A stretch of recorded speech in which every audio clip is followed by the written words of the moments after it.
Hi, this is Reinhard from everydaysystems.com. Today I'm going to describe a system I keep on recommending to people on the bulletin board, but have not yet dignified with a system homepage or podcast episode of its own. It's an exercise system, and it's called 14 Minutes of Anything. Anything in all caps. If that sounds suspiciously familiar, it should. It's basically Shovelglove without the sledgehammer, or at least without making the sledgehammer a requirement. It takes the temporal aspect of Shovelglove, that schedulistically insignificant time of 14 minutes every end day, and turns it into a whole new, more general system of its own. The idea is this. Every end day, you set your timer for 14 minutes and do any kind of exercise. For those of you who are just tuning into Everyday Systems, an end day is a normal day. That is a non-holiday weekday. This is in contrast to S days, Saturdays, Sundays, and special days. Your 14 minutes of exercise could be Shovelglove. It could be yoga. It could be shadow boxing with very light dumbbells. This is actually a lot of fun if you haven't tried it. It could be bodyweight exercises like push-ups and sit-ups and squats. It could be running in place or jumping jacks. It could be Wii Fit. It could be something different every day of the week. It could be something you haven't even thought of until you hit the timer, something you just make up as you go along. As long as you meet the temporal requirement, as long as you do something, anything that could possibly be construed as some sort of exercise till the timer goes off, you're okay. The 14 minutes every end day is the only hard commitment you're making. The time, the when, not the what. Eventually you'll probably wind up with a kind of exercise that you want to do more frequently, but with this time structure, you don't put off exercising until that eureka moment, and it encourages you to experiment and find that moment sooner. On one level, it's structured experimentation, experimenter-size, which is not the most felicitous term. It's a framework for identifying exercises you actually like while exercising. It's a routine that helps you find the perfect routine without passively waiting around until you do. That new age cliche about the journey is the destination is literally true in this case. And I found that if you look at a particular kind of exercise as an experiment rather than as an end goal that you're obligated to be 100% happy with forever, you take the pressure off. You don't have to like it, and so you're far more likely to actually like it. And if you don't, well, there's always tomorrow. It'll at least be more bearable, if not actually fun. 14 minutes of anything undercuts the two big excuses people have not to exercise. One, I don't have the time, and two, I don't know what kind of exercise to do. Number one, I don't have the time won't work because, come on, it's 14 minutes. Unless you work for the CIA and your job is diffusing ticking time bombs, you have the time to do this. Now, that fact would be just as true with 15 minutes as 14, but it wouldn't be as striking.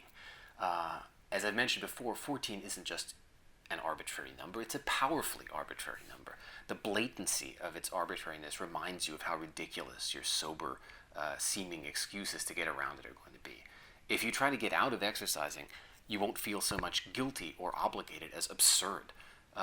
This enlightened self-mockery, as I like to call it, can be an even more powerful motivator than serious self-reproach, and it's substantially less depressing. You laugh at yourself good-naturedly instead of screaming at yourself. The fact that you only have to exercise on end days also means that you avoid a huge class of schedule conflicts, which might otherwise interrupt the regular rhythm of your habit. Rather than interrupting, S days are now part of that rhythm. Resist the temptation to lengthen your routine beyond 14 minutes as you get more fit. Do no less than 14 minutes, but also do no more. You might think that you're being really hardcore by doing more than 14 minutes, but all you're really doing is setting yourself up with an excuse to do nothing at all. It's exercise hubris, and ultimately it's the opposite of hardcore. It's a weak-willed indulgence of your enthusiasm. It's letting the horse decide where the rider is going. The truly hardcore thing is to pull in the reins on your enthusiasm, to throttle it into something sustainable. By going beyond 14 minutes, you're pushing routine into schedulistic significance. All of a sudden, it shows up on the excuse-making radar. Plus, it's not funny. 14 minutes, that's grist for motivating, enlightened self-mockery. But a 15-minute exercise routine, a 20-minute exercise routine, there's nothing funny about that. If you want to make progress, progress in intensity. Make the time denser, not longer. Because think about it, are you magically going to have more time as you get better at exercise? No, obviously not.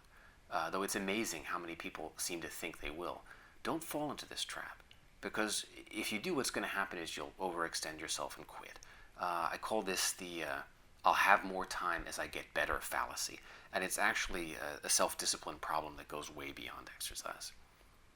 On to excuse number 2. I don't know what kind of exercise to do. This won't work because it doesn't matter what kind of exercise you do. You could stand on one leg for 14 minutes if you can't think of anything else. Because the truth is, in comparison with simply putting in the time, what you do during that time is an insignificant detail. And yet, using this temporal structure, because it nudges you to actively experiment rather than passively waiting, you're far more likely to fill in that time with satisfactory details than you would be otherwise. By focusing on the when instead of the what, you're going to wind up with a much better what. I love swinging around a sledgehammer. It's fun and it's great exercise. But the best thing about it is that this fun makes me want to actually do it, to actually do anything. Its particular value is that it encourages me to do anything at all. The 14 minutes of anything system takes that one step farther. It explicitly targets the general anything at all. This is useful not just because, not everyone is going to be as into swinging around a sledgehammer as I am, but even people like me may perhaps, while traveling, temporarily not have access to a sledgehammer. And this isn't just a hypothetical case. It's how I thought of this system to begin with.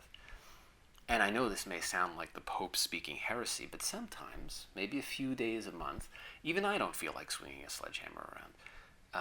This structure gives me a way to keep up my end daily exercise habit and ultimately, long term, do more Shovelglove than I could do as a Shovelglove purist.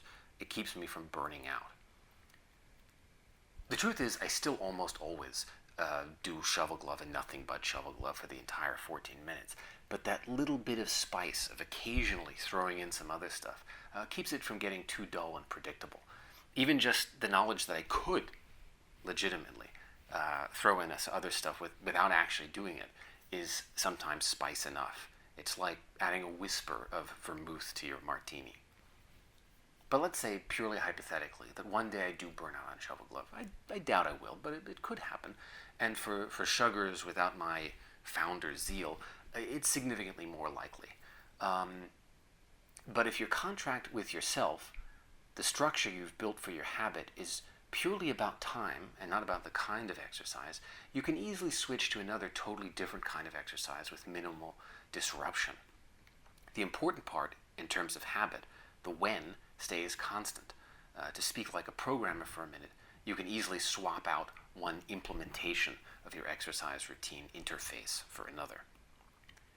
I'll close this episode by considering a couple of potential objections to this system. One is the same one that people have leveled against Shovelglove, that 14 minutes just isn't enough time for real exercise benefit. I think anyone who's actually done Shovelglove knows that this is hogwash. But if you haven't experienced Shovelglove and aren't inclined to buy a sledgehammer, just try this. Set a timer for 14 minutes and bang out as many push-ups as you can do. Then squats. Then push-ups again. Then squats, etc. Just keep maxing out. My guess is you will be a quivering mass of jelly long before your 14 minutes are up. In fact, I strongly recommend not maxing out on squats because you won't be able to walk for the rest of the week. I speak from experience. Just match your maximum push-up count on the squats. But what about cardio? You've probably heard this thing about needing at least 20 minutes, or maybe even an hour, as someone recently posted to the bulletin board. If all you're doing besides your 14 minutes is lying on the couch, I'll admit that 14 minutes, no matter how intense, isn't going to be enough to get you in decent shape. But if you also incorporate some purposeful exertion into your life, like urban ranger, that is to say walking, 14 minutes is plenty, or at least it can be. Which brings me to my next objection. Since all you're committing to is 14 minutes, what's to prevent those 14 minutes from being really, really lame and utterly devoid of exercise value? Nothing, except human nature. The hard part about exercise is not the exercise itself, the muscle work. The hard part is making the time, or rather making a habit of making the time. Once you've done this, once you hit that timer and start moving, you've done the hard part, the discipline part.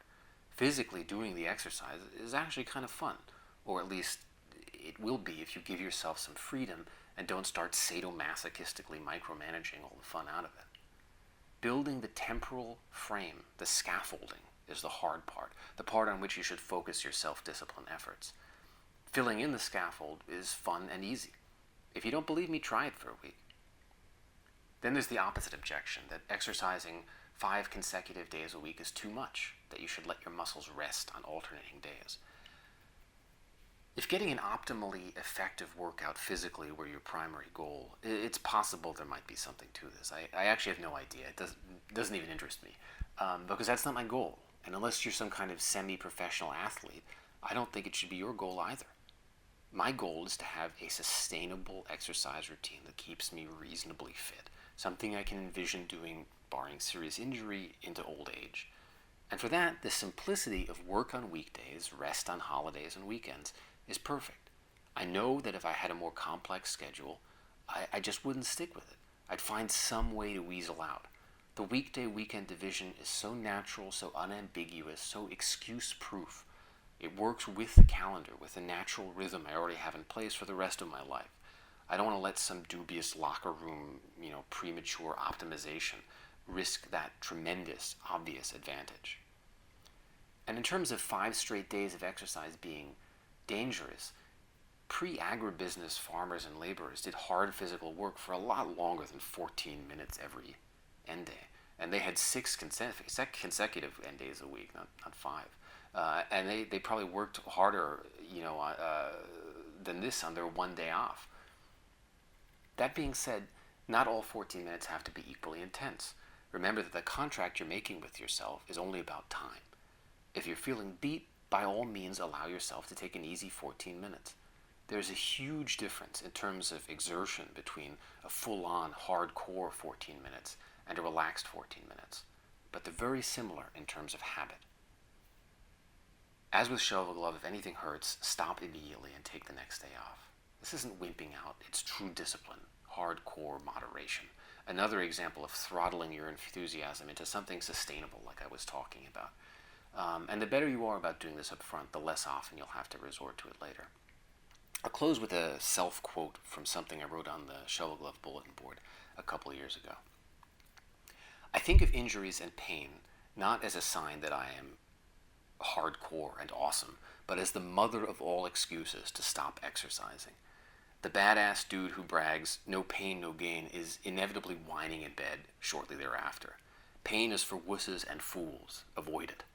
No offense to anyone unlucky enough to have injured themselves. This is pep talk to spin safe as macho.